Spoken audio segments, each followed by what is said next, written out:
Everyone deserves that one-on-one touch where you get to meet with somebody personally, sit them, have them look you in the eye, address your particular situation.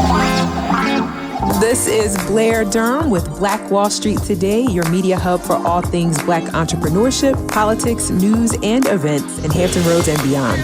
When I say black, y'all say Wall Street.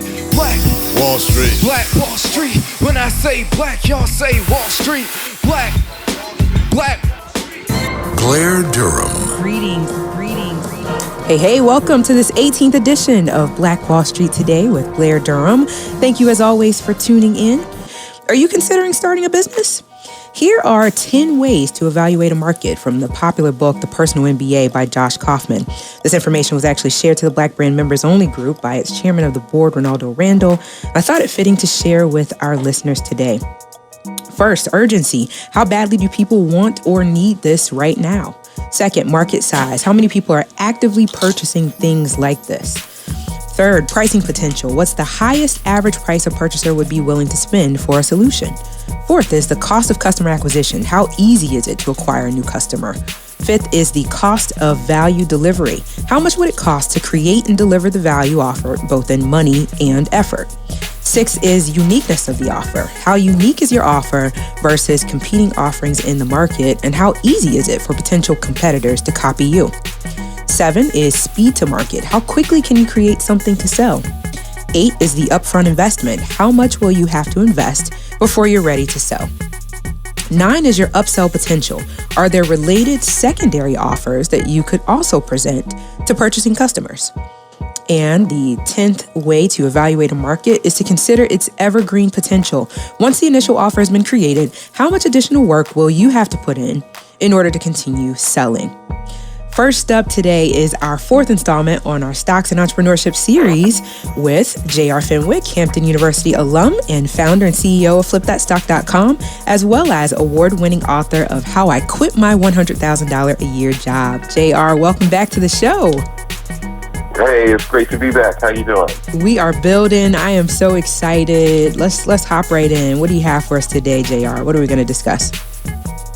All right. So today we're going to dive a little deeper into some of these subjects on the stock market. So the first thing up is I want your listeners to get a good understanding between the difference between trading and investing. Okay. A lot of people use these terms interchangeably, and they're not the same thing. And so, excuse me. And so, you can think of it this way: is that investors are people who are looking down the road into the future. So, if you buy a stock or shares of a stock and you hold it for a year or longer, you're considered an investor. And typically, investors are looking like for retirement, maybe paying for college or vacation. Or I have a friend who had some shares of stock and held them for years, and then after she got out of medical school, she cashed in her stocks to start up her medical practice. Oh, wow. So investors, more long-term. Traders are in it to generate what we call right now money. Okay. They say, hey, got right now bills, we want to make some right now money. Got it. And so traders are in and out of the market. They could buy and hold a stock for a few months, a few weeks. They could do it for a few days, a few hours, minutes, even seconds. And so, and by the way, there is no law that says that you have to hold a stock for a certain period of time. So you can go in, buy a stock, and 2 minutes later, if it goes up or does what you want it to do, you can sell it. Or if it doesn't do what you want it to do, you can get rid of it. And so it's very important to understand the difference between that. So the difference between trading and investing. I love it. We're talking about strategy here. This is good stuff. Yeah, another point that the listening audience to grab a hold of is oftentimes they may turn on the TV and read in the news somewhere that it's a bull market, or it's a bear market. And I used to hear these terms, wondering what does an animal have to do with the stock market? Right. A bull and a bear, right? So I'm not quite sure who came up with this concept or what they were doing when they came up with the concept. But you think of it this way, is that a bull, if it were to attack, it would lower its head and come up with its horns. Got it. And so they call it a bull market when overall stock market is going up. You know, just like a bull coming up to attack. And if a bear is going to attack, it gets up on its hind legs and then comes down.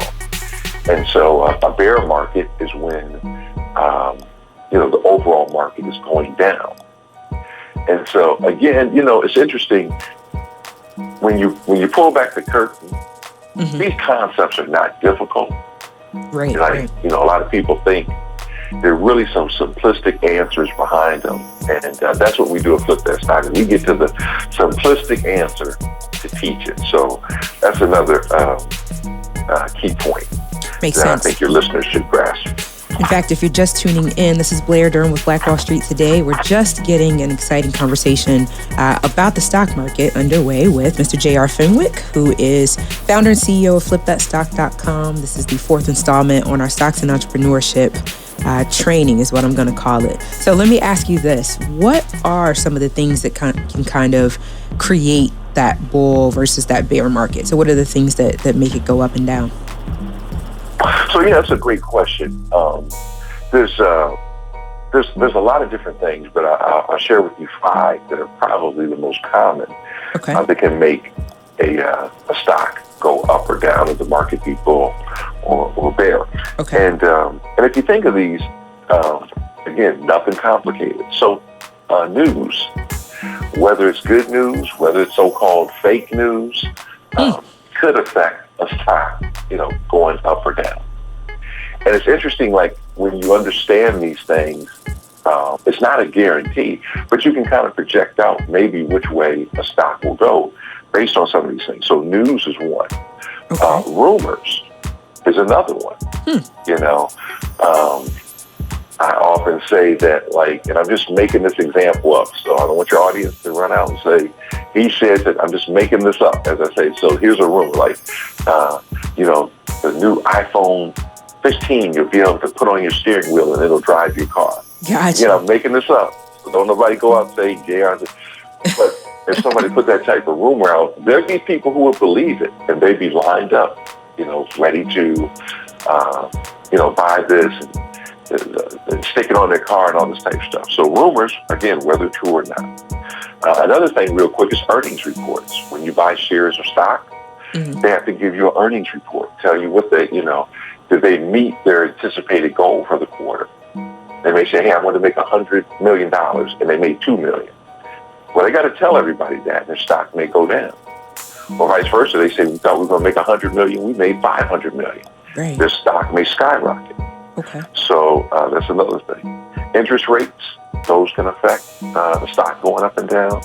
Unemployment, that can affect stocks going up and down.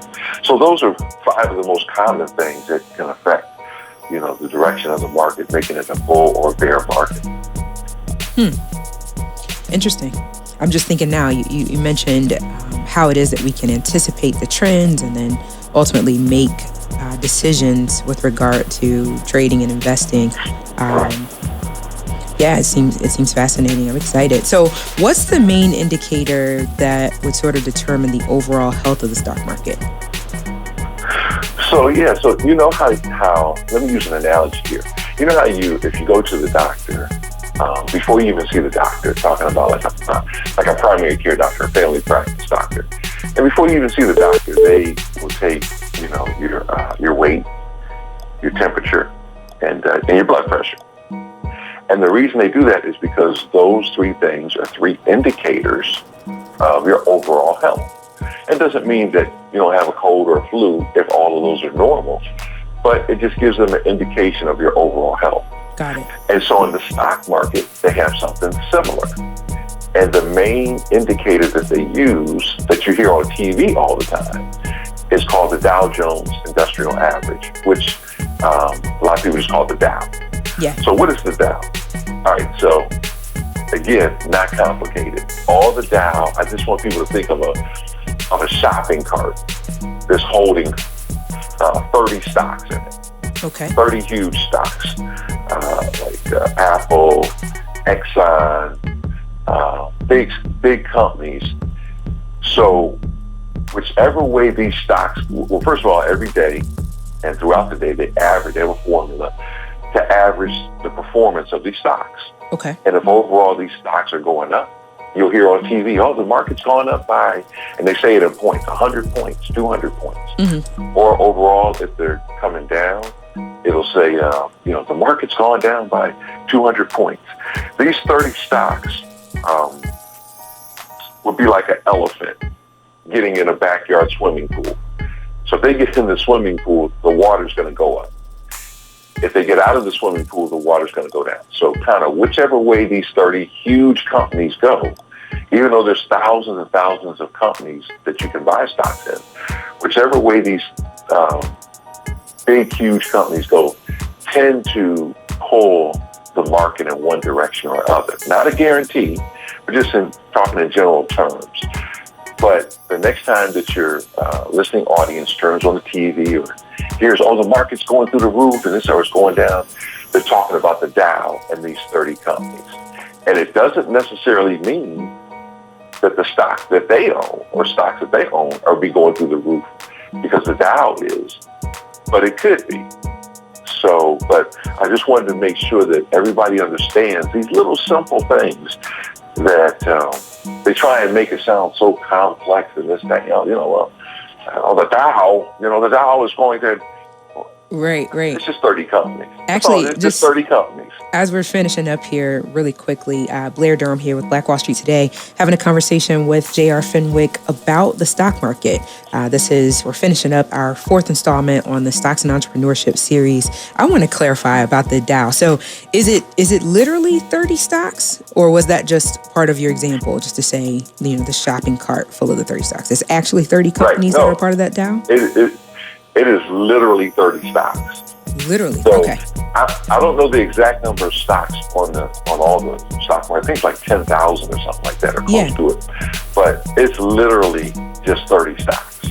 Okay. But again, these companies are so ginormous, right? Like Apple is worth almost $1 trillion. Right. It was worth $1 trillion. So they're so large that if you were to average the performance of that particular group, it is an indication of the health of the stock market or the direction. Okay. Exactly. That makes sense. And again, we just use these, think about this too. The stock market is almost like a living, breathing item or person because it's made up of people's emotions and sentiments, right? So let's say you turn on the TV and it says, the economy is great, unemployment's low, the market's going through the roof, it's a bull market.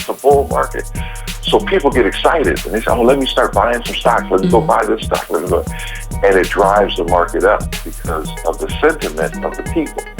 So all of this is really based on people and emotions. And, part of investing is kind of looking at the sentiment of the people and emotions and what we feel the value of that company is. Ultimately, the open market and the people decide what the value of a company. They say, I'm willing to pay X amount for the stock, or I'm not willing to pay for it. The company could have great financials on the books, great products and all that. But if people say, I'm just not going to buy it for, $100 a share, I'm only willing to pay $20 a share. Well, that's what the value of the company is going to be. So it's really interesting, when you get into this, the different indicators that you can use. And we use different indicators if we're investing versus trading. It's totally different strategies. So, we really dive a little deeper into that when people are involved in our course to really determine, how to get the best outcome. But it's different strategies for investing and trading. Got you. Okay. So let's do 2 things as we're wrapping up. We've got 5 minutes. And I want to first kind of just give an overview of what's going to be shared next week, because I want to make sure people are tuning in for that. for that last installment. And then let's also, because I know we've got listeners all over the country via iHeartRadio, can you just give a couple of dates around the country where you're going to be speaking? Yeah, sure. Okay. So what I want to do next week to kind of wrap up this 5-part series is just do a quick recap of some of the things that we talked about and kind of pull it all together. So each week we've kind of been given like some pieces of a puzzle, and I want to kind of pull these pieces of the puzzle together, all right, and just kind of show people how, and even maybe give an example of a stock and either buying it for investing or trading, and just an example of that, just the whole flow. And also I want to kind of throw some unusual entrepreneurship principles in there that I think people will find valuable, because in today's economy, especially with the government shutdown, I heard your 10 points earlier, which were just fabulous. So I want to kind of give some more perspective on that, and just kind of put everything in a nice, neat package for folks. Okay. And then as far as where I'll be around the country, yes, give us some dates, times, and locations. Okay.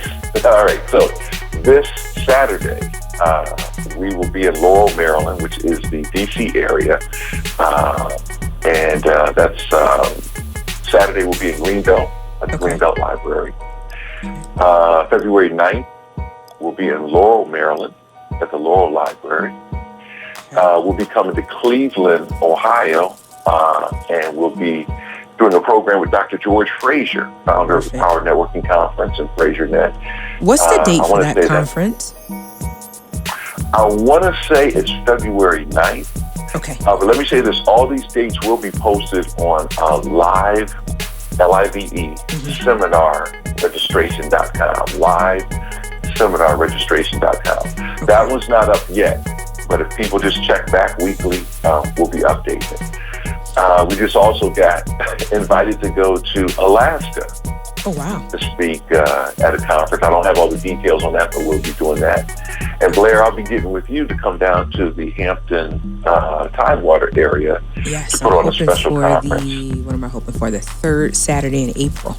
We'll talk more about it though offline. Okay. Yeah, so this is great. So we've got a couple things coming up in the Maryland, D.C. area. We've got the Power Networking Conference with Dr. George Frazier. Some pieces in Alaska, and then it's liveseminarregistration.com.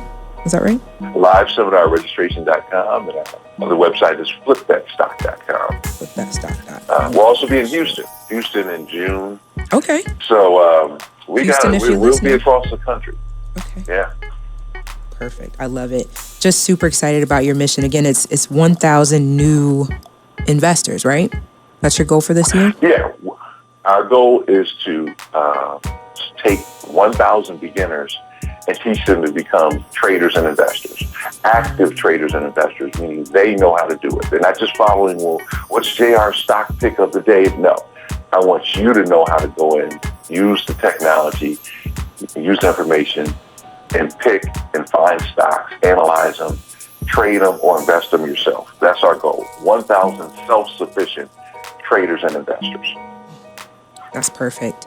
JR, I want to thank you so much for this time. I am definitely looking forward to next week. This has been great. Now we turn to our special feature on financial planning with Mr. and Mrs. Royster.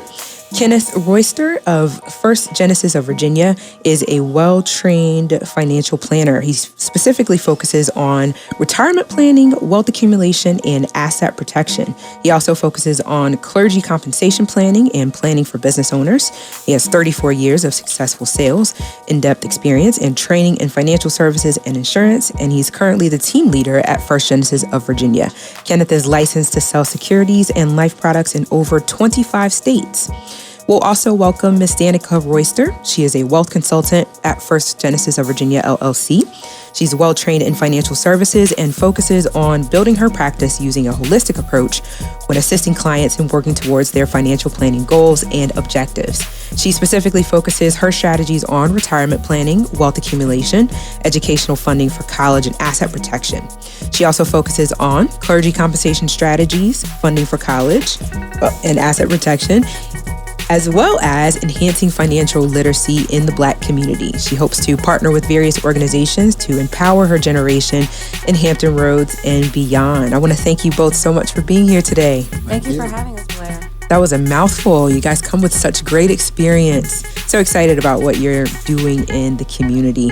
I just want to and actually let me point out, I am going to open up the phone lines in a bit. So if you've got questions for our financial planner and wealth strategist, please give us a call at 757-727-5711. But I want to kind of open up the dialogue by talking about specifically, what is the role of a financial planner? I think there's so many titles out here, everybody's doing something in finance, but I'd like you to just speak to what is it that a financial planner really does?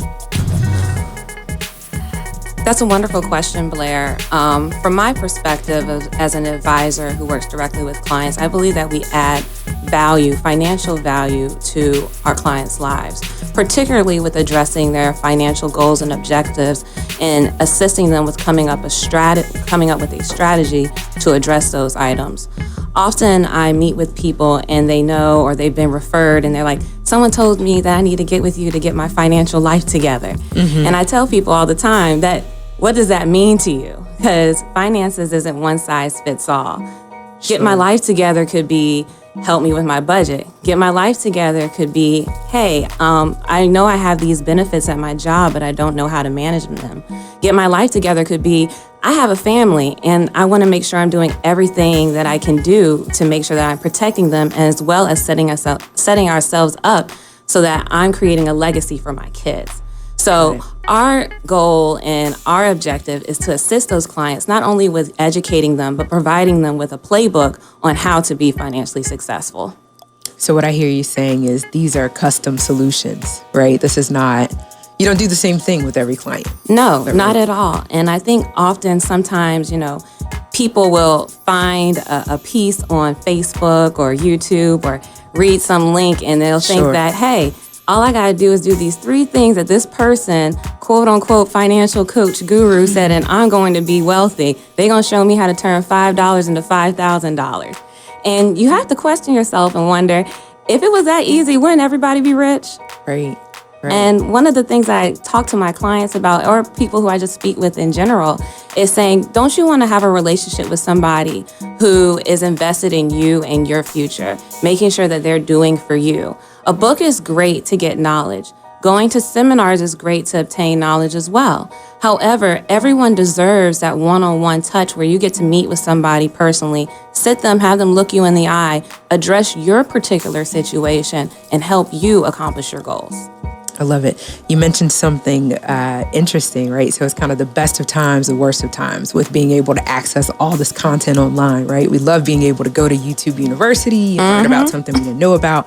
But what specific credentials, certifications, licensure do you all have to have in order to act as financial planners, financial advisors, etc.? Well, the most basic of licensing is, having a Series 6 or a Series 63 license. When you start moving up market to clients who are stock investors or ETF investors, you're going to need a Series 7 license. And if you are charging for your services, you need a Series 65 or 66, which is an advisory license. Got it. Okay. And so those are the basic entry-level credentials to get into the marketplace. From there, you can gain designations such as the CFP designation, the CLU designation, the CHFC. There's a lot of designations for specialists that say that they're specialists or they are what we call well-trained generalists. And so depending on your career track as an advisor, you will choose those tracks and kind of educate yourself so that you can get these proper certifications so that you're better positioned to serve your clients. One of the things I'd like to share with your audience today is that this idea of getting rich is not a great thing. Okay, No. and let me explain to you why. People get disappointed with failure quickly, and therefore they don't do the necessary steps to empower themselves economically. I've often told people that rich means different things to different people. And I gave an example during the Enron crisis when Kenneth Lee, who was the CEO of Enron, was questioned by a reporter about the fact that he said he was broke. And they said, well, Mr. Lee, you own 42 houses. How could you say that you're broke? He says, well, broke means different things to different people. Okay? He was a multi-millionaire.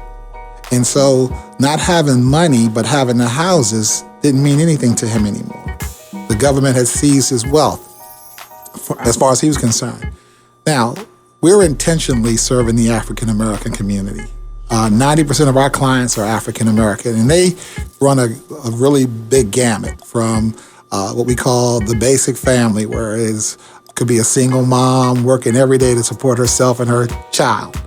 On the other side, a husband and wife thriving with great careers, making good six-figure incomes and so forth and so on. And we serve those people. But the key is everybody has to have some type of goal as it relates to themselves, not in general. So as my daughter said earlier, So getting rich is not really a specific, measurable, no. achievable goal. No, and certainly chasing wealth quickly is really is ridiculous. Yeah. Everyone that you may know and everyone that I know over life have built something. Right. And it takes time to build something. Let me just interject quickly. If you've just tuned in, this is Blair Durham with Black Wall Street Today. We are sitting with Mr. and Mrs. Royster of First Genesis of Virginia, LLC. They have a focus on empowering the Black community through finance. Wow. So I have a note here that you need to say all of what you just said pertinent to wealth building again, right? The fact that getting rich is just not, it's not a goal. No, it's not. The reality is getting financially secure is the goal. One of the things when I engage a client new, one of the things I ask them is about financial independence and do they understand what that means? Mm-hmm. Financial independence means that you no longer are dependent on a job. You have enough wealth and enough streams of income coming in where you no longer are dependent on somebody else's employment for you to live. We had the fortune of meeting Earl Butch Graves some time ago. Wow. And he gave a talk and he says that think about 10 years of your earnings. Then you have achieved a level of wealth. 10 years of your earnings. So if you make $30,000 a year, it should be $300,000. Mm-hmm. If you make $300,000, then it should be $3 million. But he said that if you don't have 10 years of your earning power saved, you're not wealthy. You have not achieved anything until you've gotten there. Now, as I said earlier, those numbers sound astronomical for a $30,000 a year earner. But the truth is they have pretty much anywhere between 30 to 40 years to achieve it. Sure. And when you spoke earlier to me about the compounding, the rule of 72, this is where that would then come into play. What's my equation over the next 30 to 40 years? How much do I have to put in if money is doubling at a certain rate of return, Right. okay, to get there? You need a financial advisor, financial planner to help you navigate that number, okay? One of my favorite commercials came from one of our competitors years ago where a guy was up on the hedges cutting his hedges and some guy walks by and he's toting this number. And the guy says to him, what you got there? He says, this is my number. He says, what number? He says, this is my retirement number. I know it. Do you know yours? That's good. And a lot of people don't know their number.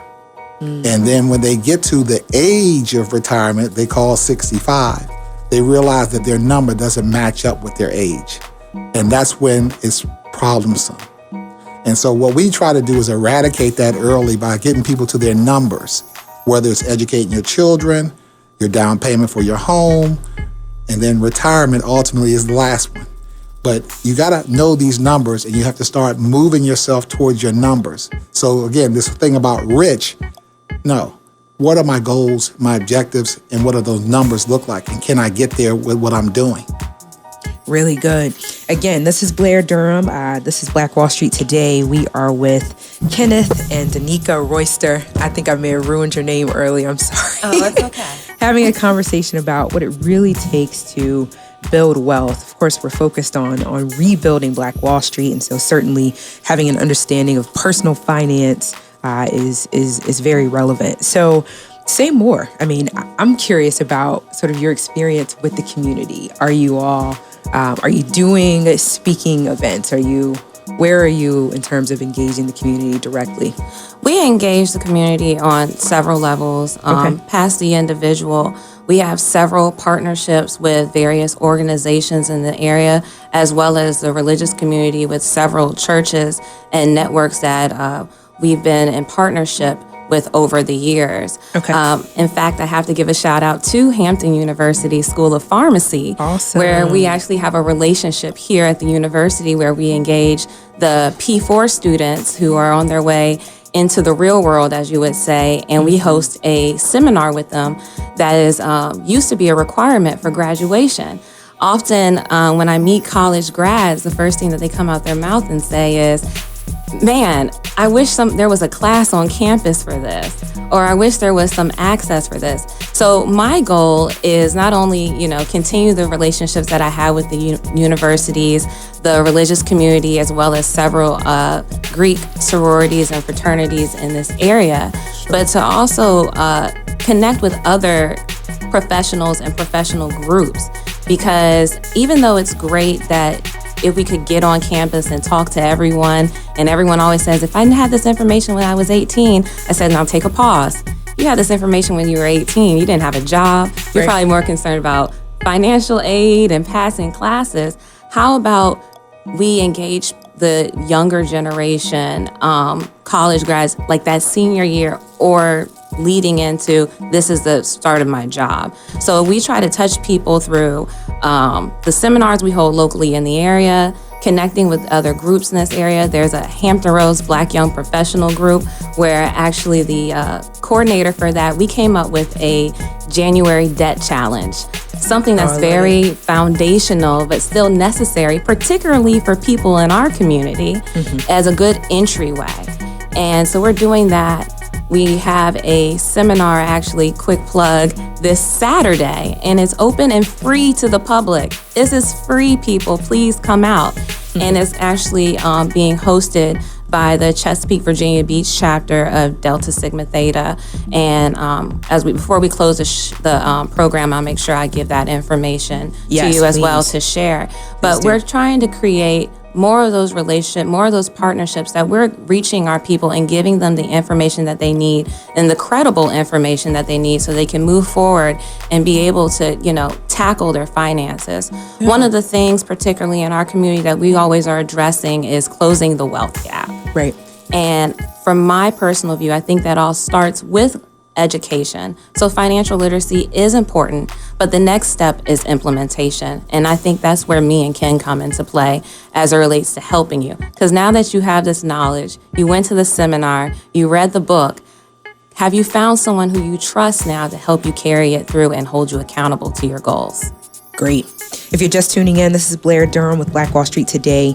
We have the Roysters in the building with First Genesis of Virginia, LLC. They are focused squarely on financial literacy for the Black community, providing a suite of financial products and services. As we were getting started, Kenneth, you mentioned, before we focus on this or that, we really need to focus on saving money. So I want to hear from you, and our phone lines are open as well, 757-727-5711. What are some of those strategies? How do we implement this goal of really beginning to save money? Where we're used to, living from paycheck to paycheck, maybe spending more than we make and all of these bad habits.